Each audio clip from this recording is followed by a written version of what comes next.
A Melbourne-based family of refugees has been torn apart by a negative ASIO security assessment. A Sri Lankan woman and her 2 young sons have been taken into Sydney's Villawood Detention Centre after spending more than a year living in the community. The family are unable to find out the reasons behind ASIO's decision, nor have they been able to appeal against it. They've been granted refugee status, so they can't be sent back to Sri Lanka. Now they face indefinite detention in Australia. The woman's husband, who's decided not to speak publicly, will find it very hard to visit his family as he's forced to remain in Melbourne for work. Steve Kinane has this exclusive report. When Sri Lankan refugee Ranjini got married last month, things were looking up. The widowed mother of 2 had been granted refugee status, released from detention, and had fallen in love with a man who could help care for her sons.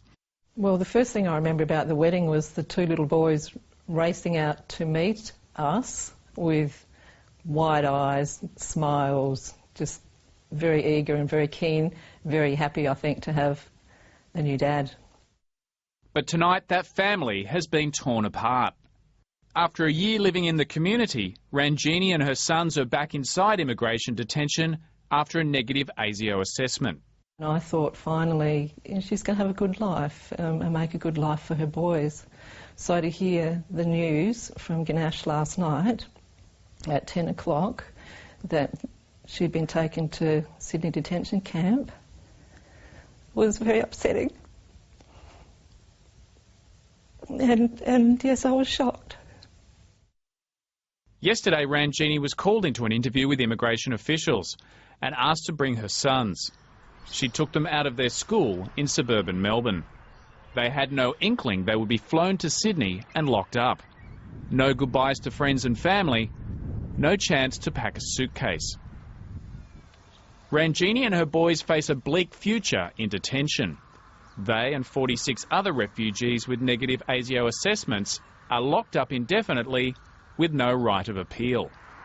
This morning, one of the refugees attempted suicide at a detention facility in Melbourne. Kumar is one of the ASIO negative Tamil refugees. He's been in detention for 35 months. He's had a negative ASIO finding for longer than 12 months, and this morning he attempted suicide in the Melbourne Immigration Transit Accommodation Centre, the detention centre in Melbourne. In March, the Joint Parliamentary Committee on Australia's Immigration Detention Network recommended that refugees like Kumar have a right to appeal ASIO decisions. The Attorney-General is yet to respond to the recommendation. Tonight, these boys face their second night of indefinite detention. It saddens me, of course, and I'm not proud to be an Australian. Sorry. When I think of their beautiful, smiling, happy faces, they were looking forward to going to school in Melbourne, kicking footy with my husband in the backyard, and knowing, that they're in a dark place now is very sad, and it's not right.